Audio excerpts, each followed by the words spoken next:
He's not even going to continue that Yeah, congregation. yeah, but the time ended, and it was like I couldn't believe it that They I just have said mentioned that, and that happened something very similar to that. I don't know if someone ever told you or you ever heard your tío Toño. Oh man, that's crazy. Something exactly like that happened to him. Uh, he was a member of a congregation, right? It was a Sunday afternoon, Sunday school, and this younger girl was teaching, and she says something to the effect of, she's talking about the gifts. Oh, she was saying, I've heard, she was saying, yo oído, hermanos, que there's, talk about you saying that you had a wedding at a bar. She was saying, I've heard that there are people in bars that will minister to others, talk to them about Christ, and they get saved. Is that possible? She said, she's asking, right?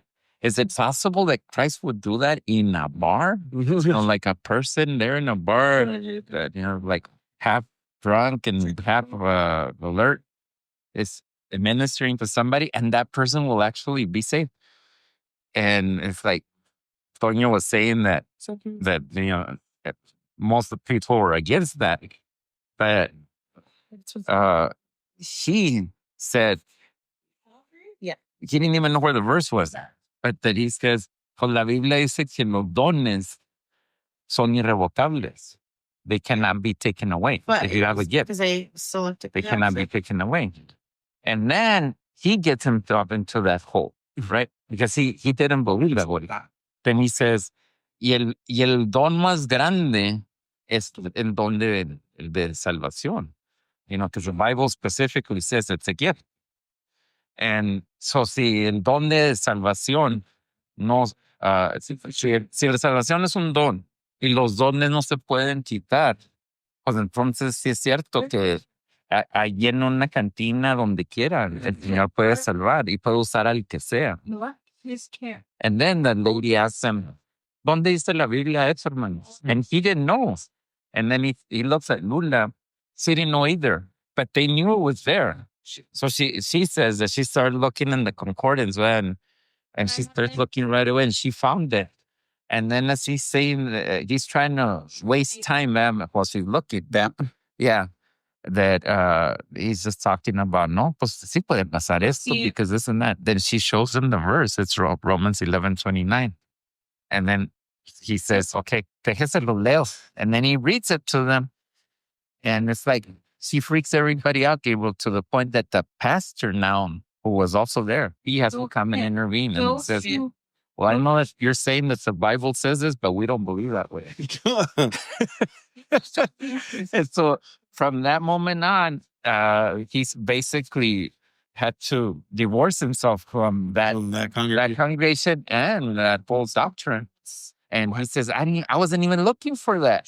I was put in that position. And so, yeah. He says that when they left, and they were on the phone, he's like, but we don't even believe. They believe like the typical Christian that you're saved today, but you can lose that salvation if you don't go to church, if you don't give your tithes, if you go drink alcohol. You become an atheist. All these things that you do, if you accidentally or directly smoke or whatever, then you can lose that salvation.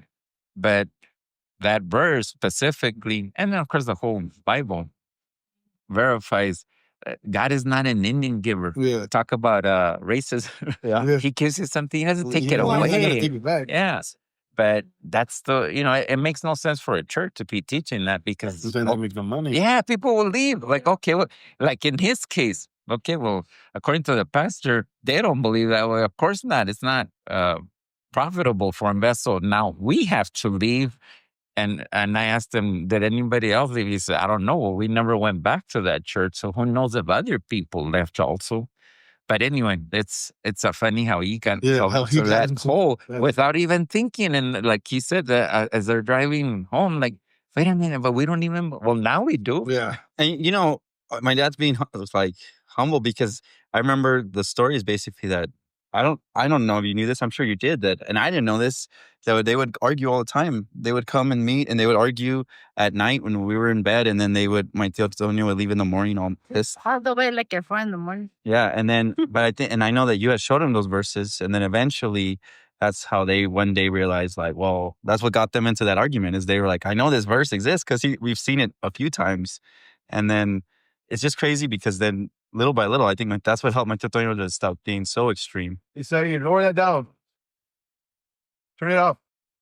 And yeah, it's just crazy because that happened to me with my friend. Remember I was telling you, I've told you so many times that I was hanging out in Austin not too long ago with my friend and his ex-girlfriend. And she believes very strongly like, oh, you lose your salvation, all this stuff. And I showed some verses to both of them and she just stayed quiet and she didn't argue about it at all. And she was just like, she just decided like, you know what? I'm not going to argue. I'm just going to, we'll keep allowing this to go on. And she just like decided this is a good idea to let our friend who doesn't really know much. She's like, yeah, let's let him see this.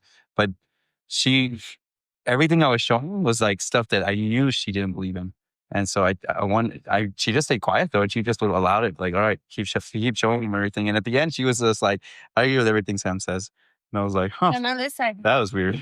That's when you should have recorded her back and you. Can you say that again? Yeah, get I know. closer to the mic But no, it's just weird the way things happen. Like when you don't push them, when you just let them flow by themselves. Oh, yeah. Thank you, Jason.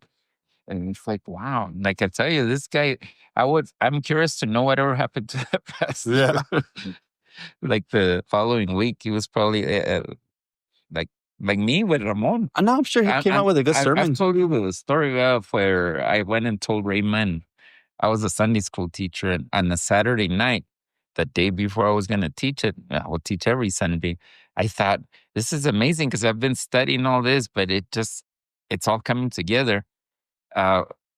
Tithes were for the Old Testament only. There's nothing in the New Testament that requires you to give tithes. Plus, tithes were only of grain and food, not money, and it was only for the Levites.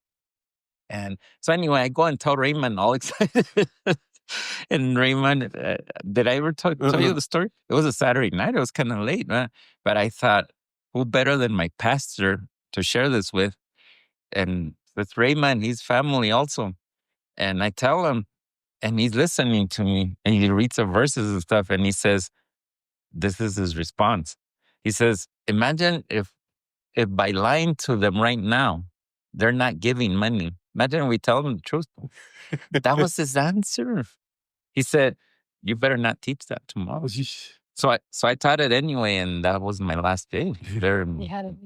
They had a meeting after the thing, and he said, you're not going to teach here anymore.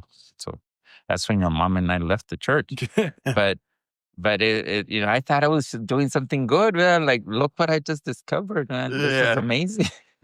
Like negative. You're hurting me right now. Yeah, exactly. I'm already hurting with me lying. That's what he actually said. I'm lying to them, and they're still not giving enough. Imagine if I tell them the truth. It's like, are you serious? I wish I could have recorded him saying that. But anyway, we can go on and on. I'm ready. You guys ready? Yeah.